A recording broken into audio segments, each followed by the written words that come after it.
Welcome to the Mendoza Podcast, financial talk that makes sense. I'm your Illinois State Controller, Susanna Mendoza, and I want to help answer all the questions you have about money matters, but we're maybe afraid to ask. We're going to learn a lot and have some fun together. Hi there. Today we're going to be talking about investing. Getting started can be intimidating. Is investing only for the wealthy? How do you start? Do you need a financial advisor? We will answer all of these questions and more. Joining me today is our guest, Richard Babjak, with Midway Wealth Partners, but I'm going to call him Rich because he's financial advisor. Rich, it's great to have you here today. How are you doing? I'm good. Thanks for having me. Well, first, tell us a little bit about yourself, how you got started and what exactly you do in your line of work as a financial advisor. Sure. I'm a financial advisor, so what a financial advisor does is really look at all aspects of a person's individual financial situation and then really holistically, prepares a plan for them to really help meet their goals, objectives long-term, help them invest, help them a variety of things along the way, really anything with a dollar sign attached to it. So here's the big question. How much money do you actually need to get started investing? Well, you don't really need a lot because of mutual funds, exchange-traded funds, and a lot of the vehicles that are available today to invest. You can really start with a few $100s a month, even less. So access to the markets is available really for anybody. So let's talk about some of those words that you just mentioned. I mean, there's so many, right? The market can seem super confusing for people who are not participating in it.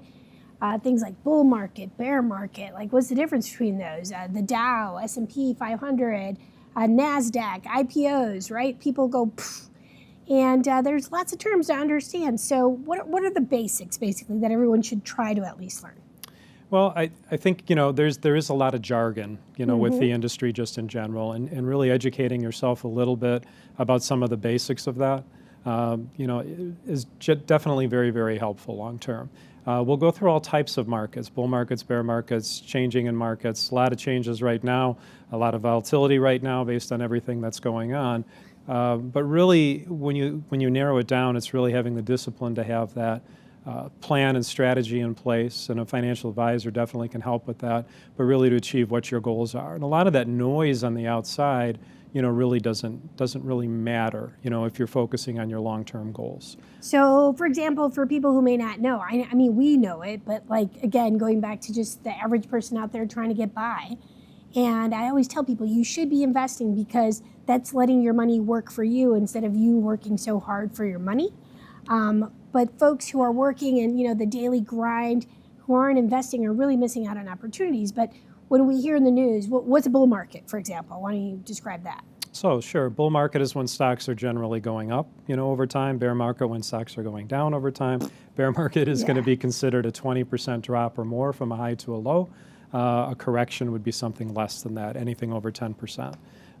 So I can give you some useless trivia. Want useless trivia? Why do they call them bulls and bears? Why? Well, just think of how the animals attack. So if a bull puts his head down and comes up to attack, so that's a bull market. My stocks are going up. A bear attacks standing up and attacks down. A bear market. So interesting. Useless trivia you can use. I am a Taurus, so I definitely tend to favor the bull here. We all do. It's a lot easier for my job too. Now, as a financial advisor, I know obviously you're going to be a little bit biased here, but do potential investors really need to get financial advisors, or should they go it alone, or can they go it alone?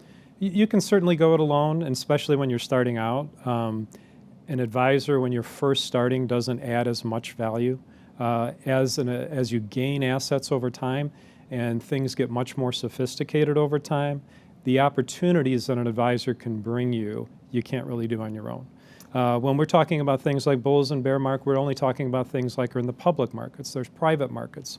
There's advanced things like tax loss harvesting that an individual couldn't do on their own really without an advisor. So what is that, for example? Essentially ways to avoid paying capital gains over time. So there's more sophisticated strategies, with long and short strategies and direct indexing and things like that. And when you get to that level where you need that, an advisor adds more and more value. But when you're first starting out, an advisor adds, there's not as many assets to work with or positions to work with. Certainly people can engage on their own until they kind of get to that point where they can use some of the more sophisticated strategies, tools, and investments that are really out there that most people don't know about. And sure, on that topic or that point that you just mentioned about, starting versus once you're more advanced and just have a greater degree of assets. When you're getting started, right? Mm-hmm. There's some apps out there, several apps, in fact, that let people kind of dabble mm-hmm. in investments, maybe get started. Things like Acorns or Robinhood. I mean, is that a good way to start? You can, certainly. I mean, those are platforms. And what I would probably discourage people that are starting out from is mm-hmm. doing a lot of trading yep. and a lot of moving in and out of things. And really focusing on more stable things, more indexing, mm-hmm. Things like that are more lower cost, that are more stable, that they can average into, from an investment point on an ongoing basis, so developing a savings plan, as opposed to trading. Now, when somebody gets a little bit more sophisticated in it and understands that, maybe they can look at a little bit more on the trading side. But the bigger investors in the world really are longer-term investors and not trading. Sure. And so what are some of those, I guess, most important things you want to think about, right, when it comes to beginning to invest, right? For starters, I assume you have to start by putting together a set of goals that you want to hit. Yeah, goals are important, for sure. I mean, most people are going to have the retirement goal as being their probably biggest number that they have to find. When do people start thinking about that? Because what? Young people never think about it. And it's one of my biggest things. I'm like, as soon as you start earning money, you start, get a Roth IRA, and for the kids especially, right? But no one thinks that way because we think, we'll wait. And then by the time you wait, you realize that compound interest was not, in fact, your best friend when it could have been. Yeah, the earlier you start, the better off you are. There's no doubt about that. Maximizing whatever's available through your employer, first of all, and then starting to look at, what you can do yourself, either Roth IRAs, regular IRAs, other types of investment accounts, depending on what the goals are. But it's important to start early. It's very difficult to catch up, from those early years. If you start at 45 and you missed, the previous, years before that, it's very difficult to catch up with the compounding interest of that over time. So starting early, often, as much as you can. But if the simplest advice I can always give somebody is really paying yourself first. And if you do that and you set your goals first and you put those dollars aside first and you spend second, you'll never have really financial difficulties. Exactly. And I wish I would have known that when I was a kid. I grew up in a family where my parents worked so hard. They didn't have any kind of investment vehicles, and they would always tell me as a little kid, don't talk about money, because money is like, you shouldn't talk about that. It's rude to do that. It's, not good manners. But I have found over time that the people that don't talk about money are people that just don't have money, and they don't even know how to talk about money. And it's not bad for them. It's just an education that needs to happen and should happen at all levels. And I think clearly people who have money talk about money all the time. And that's also why they have money, because they're learning constantly from each other, from their colleagues, their friends. They're hearing about how to invest and when's a good time to buy or when's a good time to sell. And people who are just working the grind every day don't know these things. And so that's why for me, it's really important to talk about the need to invest, even if it's just a little tiny bit. And some people will say, I can't invest. I don't have any money. I feel like I'm broke. If people are in debt, should they pay off that debt before starting to invest, or should they try to pay off the debts but also put a little aside for investments? What's your recommendation? Yeah, if they can put a little aside for investments, I think that's definitely beneficial. But if the debt is overwhelming, and it depends what type of debt it is. There's good debt, bad debt. If you're investing in something, like a mortgage that's for a home that's going to appreciate hopefully over time, and you're building up equity, that could be good positive debt. There could be debt that's positive to expand your income, by investing in your education and so forth. There could be debt like that that's worth taking. But credit card debt, debt, for vacations, debt for those extra things, is not really good debt. And that debt really needs to be paid off first before you really can have a real sound investment program. If you're paying 18% on your interest on your credit cards, you need to get that rid of that debt first before you can really engage in a successful process long term. Yeah, and I tell folks, pay off your credit card or your highest interest or charging debts first, obviously, and then once you've paid them off, because I'll tell you what, it feels incredible when you start seeing actual progress in paying down debts. And I can say that just as a person who's paid off credit cards, but also as controller who's had to tackle, when I first came in here, it was like $17 billion in unpaid bills. And it seems overwhelming. And the same is true for people at home. When they feel like they're drowning in debt, or it's like being under a mountain of bills where you can't see it all. You can't even breathe is what it feels like, I think, for people. And then once you make the decision, you're going to start chipping away, right? You don't have to pay it all tomorrow, but you have to start chipping away at it. And then you get to a point where it's like, okay, my head popped out now. Maybe I can see a little streaks of light. It starts to become plausible that you're going to actually dig your way out of this debt. And then your whole head pops out. Now you can breathe, right? But eventually what that does is motivate you so much to just keep going. And then you start paying more and more and quicker to bring down those debts. I've done it for the state, but just a regular person who's had to do it in my own life. And so many other people that I talk about, I encourage them to not give up on this. Pay down those debts, the highest costing ones first. But then when you're done, celebrate that moment, not by going out on a spending spree, but in fact, saving the money that you would have been spending on paying down those debts and investing it, right? Either into an emergency account, which isn't going to make you a lot of money, but at least it's there to save you from a rainy day. But then actually put that money to work by investing it in, an index fund or something along those lines. Yeah, an index is a good place to start like that, and most people should have that cash reserve that you're reflecting on too, like 3 to 6 months as a cash reserve, having the debt under control, and then really engage in saving as much as you can long term. So, Rich, how do you suggest someone in their, let's say, 20s invest differently from someone in their 40s? Well, obviously you can take a little bit more risk at 20 than you can in your 40s because you have more time, but it's really only if you have a comfort zone for that risk. So some people, when we talk about risk, it's different for different people, and some people are very, very comfortable with the risk and volatility, and aren't really shaken by that. And some people look at it totally differently, where they're looking at it as just a dollar amount versus a percentage amount versus what's happening in the market at that particular time. So generally speaking, younger people can have more equities in their portfolio or all equities in their portfolio, engage it long term, but you still have to have that sleep at night test and that comfort zone with the risk that you're taking, and that's really different for everybody. Yeah, and by equities, we're talking about stocks. Things that are higher risk. Sure. So, but obviously with higher risk usually come higher returns, but not always. You also have, because it's higher risk inherently, it means you could lose money faster. So when you're younger, you have the time in the market to recover that. So when the market tanks, which inevitably it does have its ups and downs, on the down end is where you want to keep putting money in so that you can take advantage of the recovery. And that's where it gets really tricky for people, because they look at their, for example, retirement account. Even if they're 20 years away from retirement, mentally you look at that and you took let's say $20,000 loss in a day, and you're like, oh my gosh, I have to pull my money out.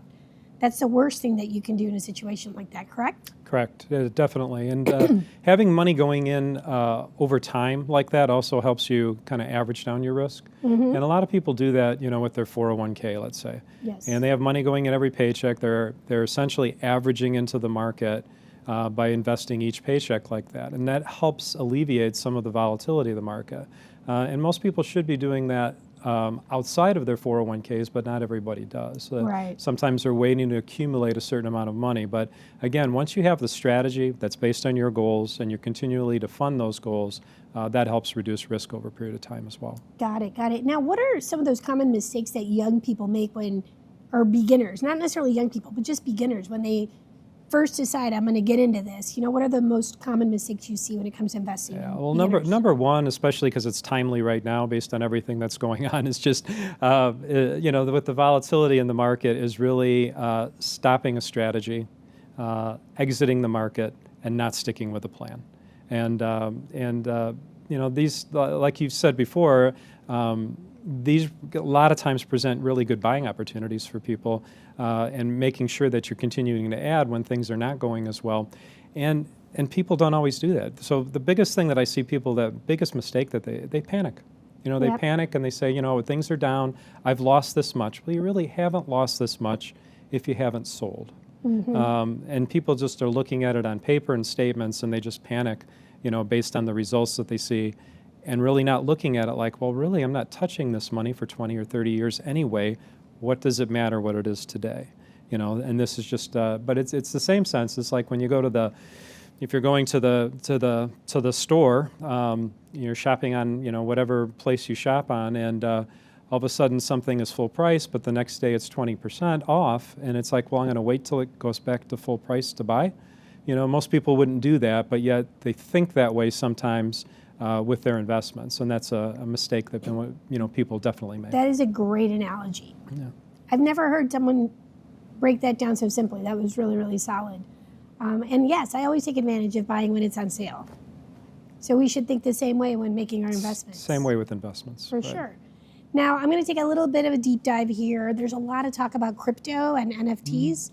What exactly is that? And, are these alternative assets something that we should consider adding to our portfolios? What are your thoughts on that? Yeah, Rich? they're still relatively new. I think for most people, they probably shouldn't have exposure to those areas right now.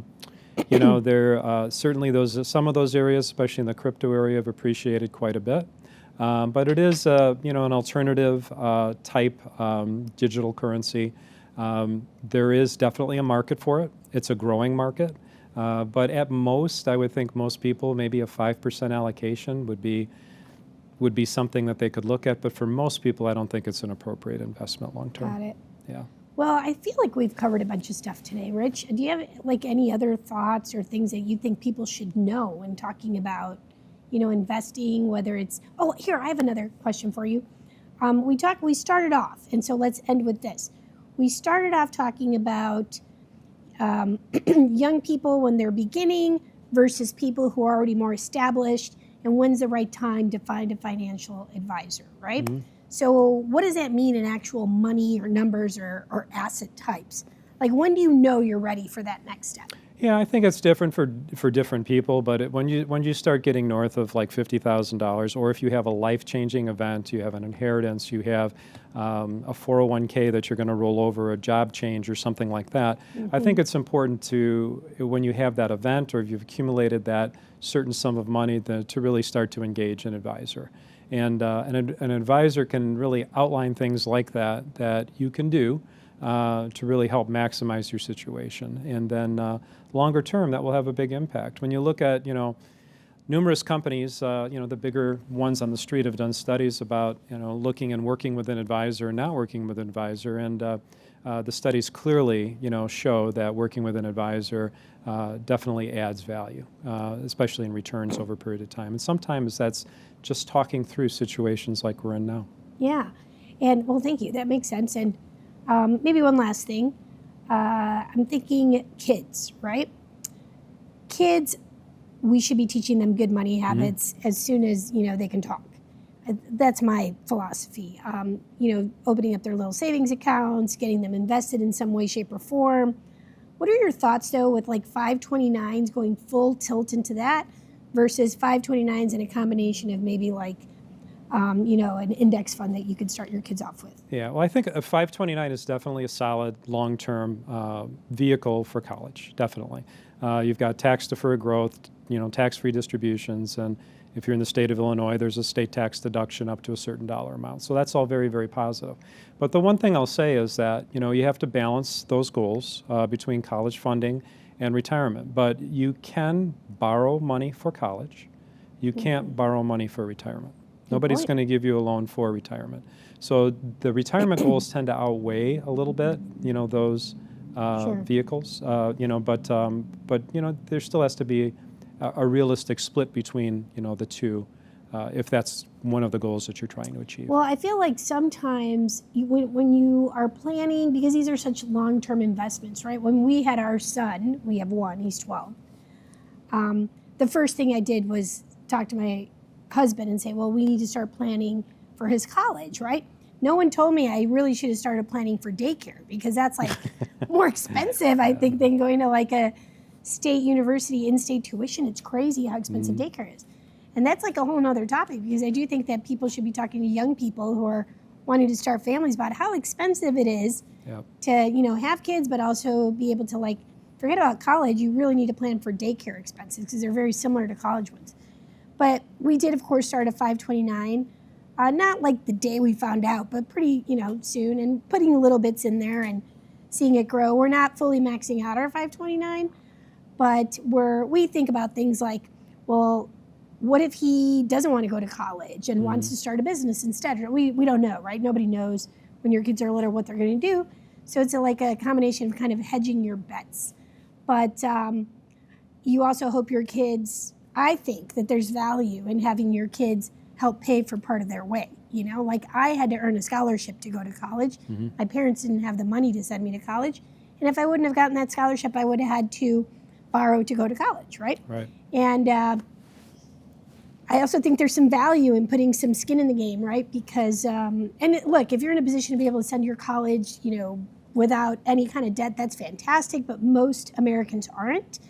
And so I think what you can do to prepare your kids to be in the best position, but your kids also having to put some skin in the game by doing their best in school and hopefully setting themselves up where you can at least have some financial assistance through scholarships of that nature and a combination of savings, an ideal situation. But, I find that if I hand everything to my son, he's not going to appreciate it as much as if he has to put in a little work himself. No, I definitely agree with that. Definitely having some skin in the game like that is definitely important. But there are a lot of ways to navigate that college cycle. Especially here. I mean, you can look at 2 years in a community college with very low cost, transfer to 2 years at a full-time college. I mean, there's a variety of things that you can do, a variety of different sources of funding, money, scholarships, things like that. So, it is a walk between, the two, retirement and that. But the retirement goal, like I said, is not one anybody's going to loan you money for. So it's going to kind of be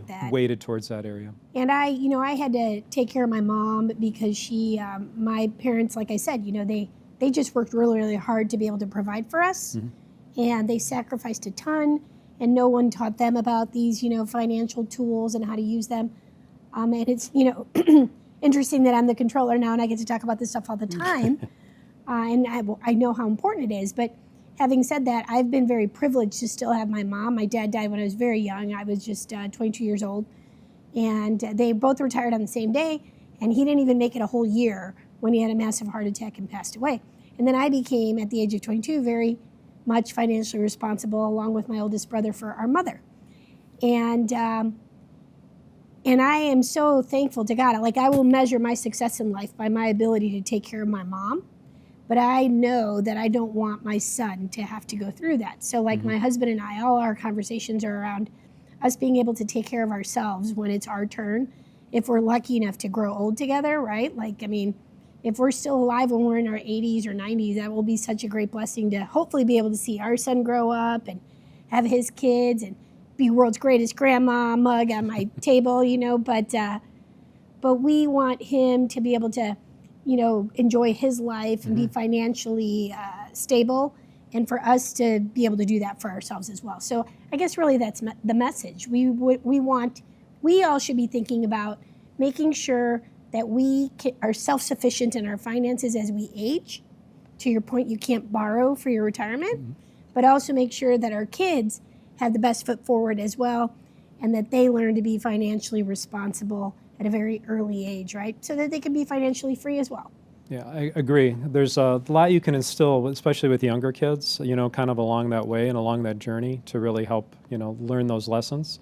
But I grew up in a house that was a little different, where it seems like every fight was about money and not having enough money. And you kind of make the decision at some point that, you want to be beyond that. You want to move beyond that. Sure. And that's how I kind of ended up here I love it. 100 years later. But no way. But it's important, I think, also for people to just make that commitment to make that change. Yeah. Whatever that change is financially. And regardless of the circumstances that you came from or that you grew up in, we always say in our business, you can be the one. You can be the one. I love it. You can be the one who turn it all around. You can be the one. That's and right. for your family, you could be that person that changes everything. Yep. And but it's the discipline, the goal setting, and making the movement to do that. Yeah, fiscal discipline and getting started early. So thanks so much for joining us today, Rich. Thank you for now having me. your job is to go make people lots of money, all right? All right. Thank you so much for being here. And we'll see you soon and next time. Bye-bye.